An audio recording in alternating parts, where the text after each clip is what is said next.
کل میں نے آپ کو بتایا تھا کہ حکومت جس کو یہ ثابت کرنا ہے کہ وہ گزشتہ حکومت سے بہتر حکومت ہے، اور یہ اس کا سب سے بڑا چیلنج ہے، کیونکہ اس کا حق حکمرانی ہر روز چیلنج ہوتا ہے۔ آپ روزانہ اخبار اٹھا لیں، روزانہ ٹیلی ویژن چینل کھول کے دیکھ لیں، آپ پارلیمنٹ میں اپوزیشن کی گفتگو سن لیں، روزانہ اس حکومت کا حق حکمرانی چیلنج ہوتا ہے، اور اس حکومت کو یہ ثابت کرنا ہے کہ یہ گزشتہ حکومت سے بہتر حکومت ہے، اور اگر یہ ایسا نہیں کر پاتی تو یہی اس حکومت کی سب سے بڑی ناکامی ہوگی۔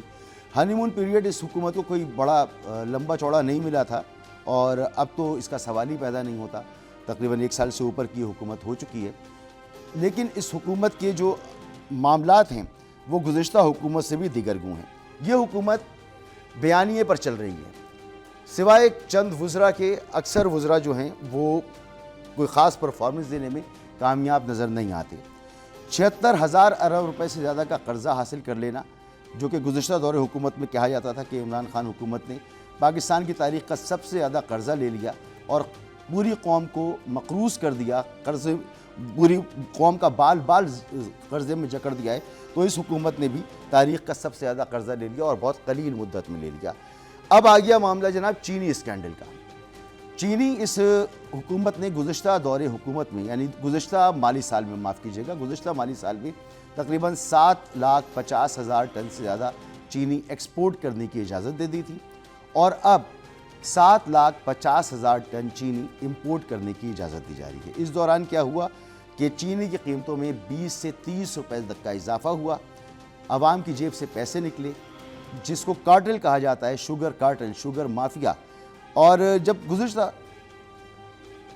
معاف کیجیے گا، 70 سے 75 روپے کا اضافہ ہوا ہے چینی کی قیمتوں میں، 125 بک رہی تھی اور یہ 200 روپے تک قیمت اب اس کی پہنچ چکی ہے۔ گزشتہ دور حکومت میں جب یہ اسکینڈل سامنے آیا تھا تو عمران خان حکومت نے ایک انکوائری کرائی تھی، اور اس میں بڑی وضاحت کے ساتھ، چاہے وہ اس حکومت کے اتحادی تھے، حکومت میں شامل لوگ تھے، یا حکومت سے باہر، کیونکہ اکثر جو چینی کی ملیں ہیں وہ سیاسی خاندانوں کی ملکیت ہیں، سیاسی خانوادے اسے چلاتے ہیں، اس لیے بھی زیادہ تنقید کا نشانہ بنتا ہے یہ کام، اور اس میں قدم قدم پر مسائل ہوتے ہیں، چاہے وہ گنے کی کرشنگ کے حوالے سے ہو، اس کی خرید و فروخت کے حوالے سے ہو، ہاریوں کا استحصال ہو، اور اب یہ اسکینڈل سامنے آ رہا ہے کہ ایک مرتبہ پھر وہی سب کچھ دہرایا گیا ہے جو عمران خان دور میں ہوا تھا۔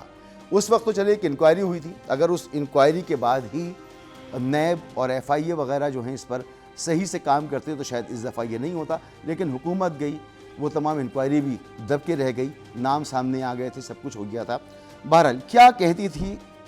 اپوزیشن اس وقت کی، جو اس وقت حکومت میں ہے، اس اسکینڈل کے حوالے سے عمران خان دور حکومت میں؟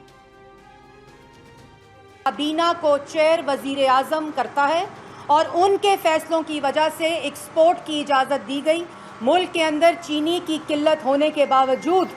سبسڈی اور ایکسپورٹ کی قیمت دینے سے ملک میں چینی کی قیمت 80-90 روپے تک جا پہنچی۔ یہ تو اسٹریٹ وے کرمنل ایکٹ تھا،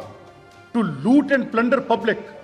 65 روپے سے اٹھا کر 85 روپے تک قیمت کو لے کر جانا، 107 بلین روپے کا ناجائز نفع ان لوگوں کو دلوانا جن کی اماں کے اوپر یہ پوری کی پوری آپ نے ایکسپورٹ پالیسی ترتیب دی، ای سی سی سے اپروول لی، اور یہ کیسا مذاق تھا کہ جو ایکسپورٹ کرنے کی اجازت دے رہے، ایک پالیسی دے رہے، وہ بری الذمہ، اور کہا جی ریگولیٹرز کے فالٹ ہیں، کہا جی کس کے اندر ایس سی سی پی ریڈنڈنٹ، اس کے اندر منسٹری آف کامرس ریڈنڈنٹ، کون دیکھے گا؟ نیب دیکھے گا۔ تو کیبنٹ کی رسپانسبلٹی کو نیب کیوں نہیں دیکھے گا؟ کہ نیا پاکستان اور تحریک انصاف کا انصاف یہ ہے کہ جو سبسڈی دے وہ صادق اور امین، اور جو سبسڈی لیں وہ قومی مجرم، جو چینی باہر بھجوائیں وہ قوم پہ احسان کریں، اور جو چینی باہر بھجوانے والے ہوں ان کو سخت سے سخت سزا ملنی چاہیے۔ جو اس ملک میں قیمتیں بڑھوائیں وہ پاکستان کے جو ہے وہ لیڈرز، اور جن کی اے ٹی ایمز جو ہیں وہ بھری جائیں، ان کو سخت سے سخت سزا۔ یہ ہے تحریک انصاف کا انصاف۔ تو یہ کرمنل ایکٹ تھا اس زمانے میں، یہ فیصلہ ہونا کہ چینی ایکسپورٹ ہو جائے اور پھر امپورٹ ہو، وزیر اعظم اس کا ذمہ دار تھا، کابینہ پر ذمہ داری فکس ہونی تھی، لیکن اب جب اپنے اوپر ہی پڑی ہے تو رانا ثناء اللہ صاحب فرما رہے ہیں کہ چینی مافیا نے یقین دہانی کرائی تھی، مافیا کی یقین دہانی پر، چینی مافیا کی یقین دہانی پر اس حکومت نے ایکسپورٹ کی اجازت دی تھی، اور اب کیا کریں جی، نہ مل آنر جو ہیں وہ اس کے قصوروار ہیں، نہ حکومت قصوروار ہے، وہ تو مڈل مین ہے جس نے بیوقوف بنا دیا، حکومت کو ماموں بنا دیا۔